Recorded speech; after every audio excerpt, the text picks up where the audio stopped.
Bonjour, bienvenue sur le plateau de Batijournal TV. Nous sommes à Nantes et au Carrefour International du Bois. Avec moi, Sabrina Pedrono, bonjour. Bonjour. Vous êtes déléguée générale de France Douglas. Très rapidement, France Douglas. Alors, très rapidement, France Douglas, c'est l'interprofession nationale qui s'occupe de la promotion du Douglas, qui est l'essence émergente française. À côté de vous, monsieur Romain Pointet. Vous êtes responsable prescription chez Paul Meyer. Pareil, même question, Paul Meyer. Paul Meyer, c'est à la base une scierie qui a développé depuis 2 ans un nouveau produit pour la construction bois, en lami bois et lamellé collé à base de hêtre. Du Douglas, du hêtre. Et en face de vous, monsieur Jean Pifteau, vous êtes président de Pifteau Bois. Et avec vous, on va aussi parler Douglas. Pifteau Bois, rapidement. Oui, Pifteau Bois, c'est 2 scieries en France, une en Corrèze et une dans les Pays de Loire, là pas très loin d'ici, avec de la transformation de bois français, Douglas, épicéa, pin et un petit peu de mélèze. Alors, on va commencer par vous, Sabrina Pedrono.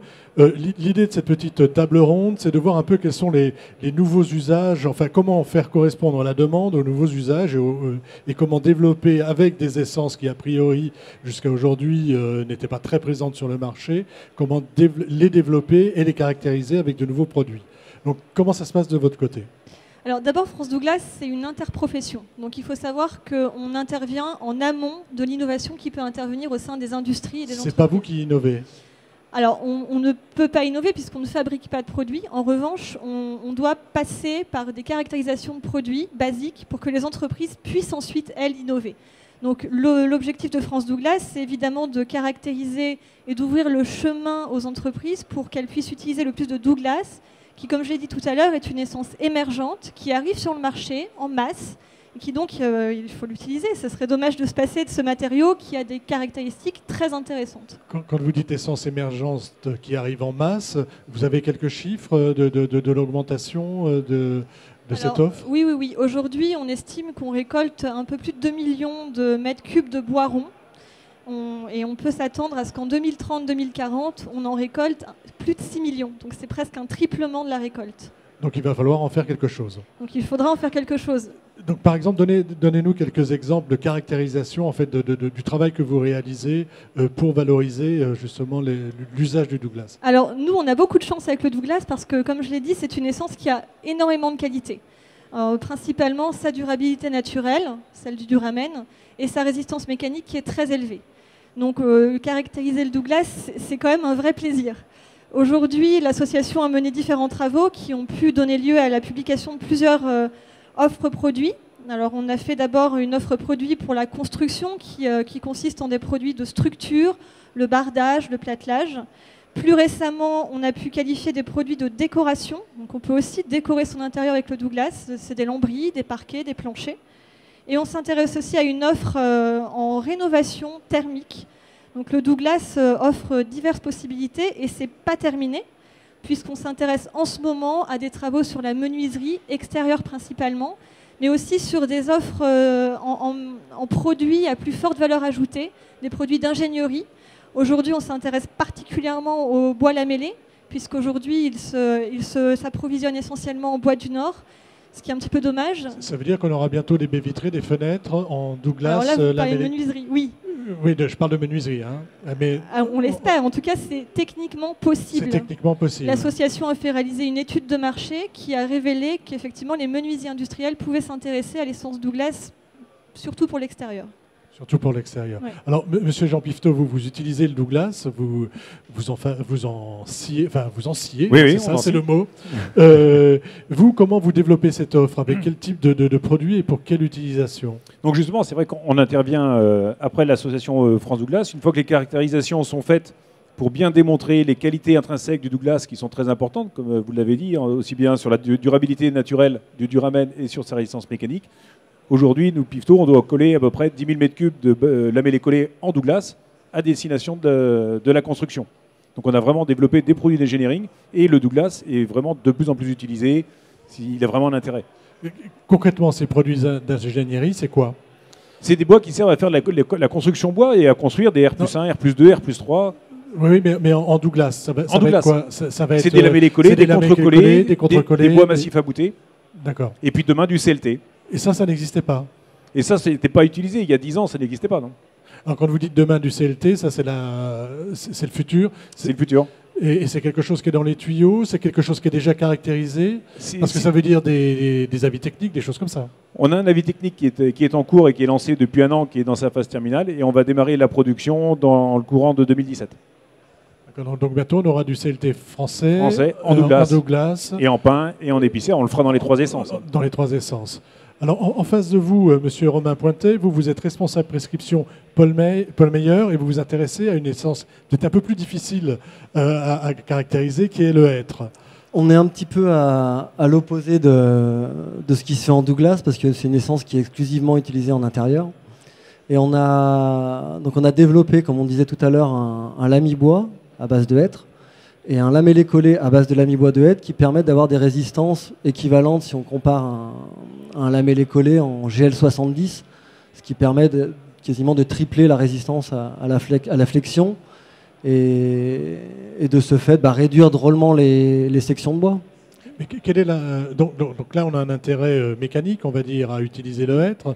Mais finalement, ce qu'on fait avec le hêtre aujourd'hui, on pouvait le faire avec une autre essence. Pourquoi aller chercher cette essence-là? Essentiellement, nous on part de la disponibilité de la ressource. On est au milieu des hêtraies en Allemagne. Donc on a déjà une scierie de feuillus qui utilisent à peu près 600 000 m3 de grumes, et on vend dans 80 pays à peu près, 86 pays plus exactement. Et on a cherché de se développer dans des nouveaux secteurs. Donc la construction était un secteur dans lequel on n'était pas présent, et on a cherché des solutions techniques pour pouvoir valoriser le hêtre. Et le lami-bois et le lamellé-collé faisaient réponse à cette innovation. À cette innovation. Donc, du coup, on va pouvoir fabriquer quoi? On va être dans la construction, on va être dans la charpente, on va être dans la menuiserie. On va être dans l'ingénierie, comme on disait tout à l'heure, donc de la construction. Ça peut être des immeubles de plusieurs étages, ça peut être du hangar de stockage, de grande portée, de la ferme treillis, tous les types de bâtiments où on peut amener de l'ingénierie. Et aussi de l'agencement intérieur. On peut très bien utiliser nos produits pour des panneaux d'agencement, des marches d'escalier, du meuble, du parquet. Ça veut dire que vous faites une étude de marché. Avant de partir là-dessus, est-ce que vous cherchez à savoir si le marché a besoin de ces produits-là? On est parti du marché on a développé le marché de la construction. Et assez vite, le produit a été ressenti vis-à-vis de son design. Je n'ai pas donné d'échantillon ici, mais c'est un produit qui est assez qualitatif. Et finalement, le développement à travers l'agencement intérieur, le panneau, les marches d'escalier, s'est fait assez naturellement. Donc c'est 2 axes de développement qui sont parallèles, la construction et la menuiserie. Et du coup, l'agencement intérieur. Du Douglas, c'est un peu la même chose. C'est-à-dire, est-ce qu'on fait des études de marché avant de savoir si finalement, parce que j'ai pas de raison particulière d'utiliser du Douglas plutôt qu'un autre que j'utilisais déjà avant. Donc, comment ça se passe? Alors oui, évidemment, on fait des études de marché pour le Douglas, et d'autant plus parce que c'est une ressource assez nouvelle, qui est encore assez jeune et donc encore assez méconnue, malheureusement. Et oui, en ce qui concerne la menuiserie, on a évidemment fait une étude de marché en amont, qui a révélé l'intérêt des industriels pour une offre en menuiserie Douglas. Oui, sur cette question de, non, mais c'est vrai de l'utilité finalement, parce que est-ce que j'ai besoin de cette... Déjà, dans notre métier, c'est un peu particulier, c'est la même chose pour le hêtre. On a des massifs qui sont plantés, les dés sont jetés pour les 20, 30, 40 prochaines années. On sait tout à l'heure, vous avez dit, il y aura 6 millions de mètres cubes de Douglas. Donc il faut qu'on trouve et qu'on développe des solutions techniques pour les utiliser. C'est ce que vous avez fait avec le hêtre, c'est ce qu'on fait avec le Douglas, à travers le lamellé, demain avec le CLT. Mais en dehors des études de marché, il faut qu'on trouve des utilisations. Sinon, la forêt est perdue. Sinon, on ne coupera pas les bois. Si on ne trouve pas l'utilisation, on ne coupera pas les bois. Maintenant, on a de la chance qu'avec le Douglas, on a des caractéristiques supérieures aux essences qui sont utilisées dans la construction actuellement. Donc on peut les utiliser dans la construction, comme on l'a vu, pour sa durabilité naturelle puis sa haute résistance mécanique. Mais aussi, chez Pifto, on est spécialiste des aménagements extérieurs, beaucoup avec le pain traité autoclave, qui reste la technique la plus sûre pour des produits d'extérieur. Mais on a développé toute une gamme de produits d'extérieur. Je voyais l'autre jour à la maison, ils ont fabriqué des murs anti-bruit en Douglas pour sa durabilité naturelle. On fabrique des clôtures, on fabrique plein de produits aujourd'hui en extérieur sans traitement. Ça, il y a 5 ans, ça n'existait pas. Ça n'existait pas il y a 5 ans. Donc ça veut dire quoi? Je reviens sur l'aspect normatif dans le bâtiment. Par exemple, on aime bien les normes, on aime bien caractériser des produits. Est-ce que ça veut dire qu'au niveau de France Douglas ou à votre niveau, il y a des démarches qui sont effectuées pour justement caractériser ces produits? Oui, bien sûr, c'est le travail des interprofessions. Je peux vous laisser la parole là-dessus. Bah oui, évidemment. Enfin, c'est évidemment notre travail, c'est même la base de notre travail, c'est notre quotidien. Alors, comment ça se passe concrètement? Alors concrètement, comment ça se passe? D'abord, on fait une veille au sein de l'association. On essaie d'identifier quels peuvent être les marchés de demain. Alors ça passe par beaucoup de choses. Ça passe par des participations à des événements nationaux, internationaux. Où on identifie ce qui peut se passer, tout en mettant en parallèle les caractéristiques du Douglas, parce qu'il s'agit bien entendu de les valoriser, non pas de les banaliser. On a une essence qui a beaucoup de caractéristiques intéressantes, il ne faut surtout pas qu'elle devienne banale.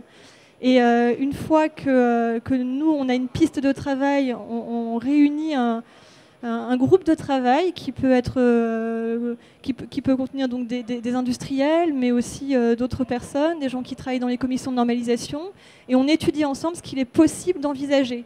Donc c'est un long chemin, mais en tout cas c'est toujours possible d'aller loin. Et jusque-là, le Douglas ne nous a jamais déçus sur quelque sujet que ce soit. Ouais, c'est des études collectives parce que le Douglas, il est le même pour toutes les entreprises. C'est pour ça que c'est l'interprofession qui mène toutes les études dessus. Mais il y a eu des études de fait pour démontrer sa haute résistance mécanique, par exemple. Et à partir de ces résultats, nous, on commercialise les produits en garantissant des résistances mécaniques pour le produit. Il y a eu des tests qui ont été faits pour sa durabilité, qui sont officiels, qui sont connus et reconnus. Et à partir de là, nous, on construit et on développe des gammes de produits. Voilà. Donc, en fait, il n'y a pas de frein à l'utilisation de ces essences-là, je pense, ou être. Il n'y a aucun frein à l'utilisation. Non, il n'y a pas de frein, ni au point de vue de l'essence, ni au point de vue réglementaire aujourd'hui, parce ça a été un long chemin, mais on a des agréments techniques maintenant qui font possible l'utilisation du lami-bois et du lamellé collé de hêtre. Donc il y a des bâtiments qui se font en hêtre maintenant, ce qui ne se faisait pas il y a 2-3 ans. Quoi. Oui, il y a 2-3 ans. Vous pouvez nous citer un exemple, par exemple on a beaucoup de bâtiments en Allemagne et en Autriche qui se créent parce qu'ils étaient un petit peu en avance sur nous au niveau des avis techniques. Et on a des projets à venir en France pour cette année. Et quand vous dites je touche du bois encore. Toucher du bois. Et on est sur quoi? On est sur du bâtiment R+2, R+3 ou sur de la maison individuelle? Plutôt des bâtiments privés. Ça peut être des bâtiments de logement ou d'un siège social, des bâtiments administratifs. Alors, même question du côté du Douglas. Avec le CLT, vous comptez aller sur quoi? Sur le logement R+2, R+3, R+4 Tout à fait, c'est là où le CLT est adapté. De toute façon, c'est pas pour faire de la maison individuelle. Il peut y avoir quelques murs d'orphan ou des choses comme ça. Mais après, c'est pour aller chercher des logements collectifs. C'est sur ce segment de marché aussi que la construction est en train de se développer, surtout dans le bois aujourd'hui. Alors, je vais vous demander une petite conclusion à chacun. Est-ce qu'aujourd'hui, il y a d'autres développements qui sont en cours chez France Douglas pour valoriser le Douglas avec de nouveaux produits? Alors, oui, il y a d'autres développements en cours et on en parlait tout à l'heure. Le CLT en fait partie. C'est des produits auxquels on réfléchit et notamment toute une gamme de produits pour répondre à ce besoin de bâtiments de grande hauteur. Ça, c'est des choses qui sont sur le feu en ce moment. C'est ce qui est sur le feu en ce moment et avec, si j'ai bien compris, bientôt une entrée en production. Oui, pour le CLT, oui. Pour le CLT. Alors, on a vu bois de terrasse, CLT. Même question, est-ce que vous avez d'autres axes de développement sur des produits bois? Et d'ailleurs, peut-être chez vous, pas forcément en Douglas, peut-être autre chose? Ouais, chez nous, on continue de développer toute utilisation du bois. Dans les produits qui sont en développement, on va avoir des nouvelles vêtures. Là, on vient de développer avec un partenaire une technologie qui permet d'avoir une très très bonne résistance au feu pour les bâtiments de grande hauteur, pour pouvoir mettre des bardages sur les façades Bardage bois avec sur la la technologie façade. Inhibé, qui est le seul produit aujourd'hui qui permet d'avoir un traitement anti-feu sans entretien dans le temps. Aujourd'hui, toutes les technologies qui utilisent des traitements pour le feu, c'est des produits qui sont délavables, donc il faut aller les entretenir. Donc ça, c'est difficile à vendre aux maîtres d'ouvrage pour aller sur des immeubles de grande hauteur, d'aller repasser de la lasure pour protéger les traitements pour le feu. Là, c'est une technologie à base de résine que l'on passe dans un autoclave, qui est réticulée dans un four et qui est garantie dans le temps sans entretien. Donc et là, qui garde c'est- ses caractéristiques anti-feu. C'est techniquement le type de produit pour répondre à une demande des façadiers Tout et à à fait. une réglementation particulière. Voilà. C'est-à-dire que comme on utilise de plus en plus de bois sur des bâtiments de grande hauteur, la réglementation thermique est de plus en plus dure et de plus en plus difficile. Donc pour y répondre, on a développé des technologies pour pouvoir prendre des parts de marché sur ce segment de construction. Du côté du hêtre, est-ce qu'il y a d'autres recherches dans les tuyaux? Nous, on vient de finir un développement d'un produit nouveau, donc on est en cours de finalisation de ce produit-là, qui a été quand même un gros investissement. Parce que qu'on c'est 3 ans, ça fait 3 ans, c'est ça, hein. Il y a Voilà, une oui. petite Et puis un production. investissement assez important, parce on est à peu près à 120 millions d'euros d'investissement pour cette ligne de fabrication. Donc oui, il y a d'autres choses. On va peut-être aller un peu plus loin dans la fabrication, faire des produits, des prestations de taille ou des choses comme ça. Des Voilà. produits un peu plus finis. Voilà, C'est tout ça. à fait, un peu plus loin dans la fabrication. Ouais. Merci beaucoup d'avoir participé à cette petite conférence Merci. donc, sur les nouveaux usages qu'on peut avoir avec le bois. Merci. À bientôt. Merci de votre invitation. Merci. Merci.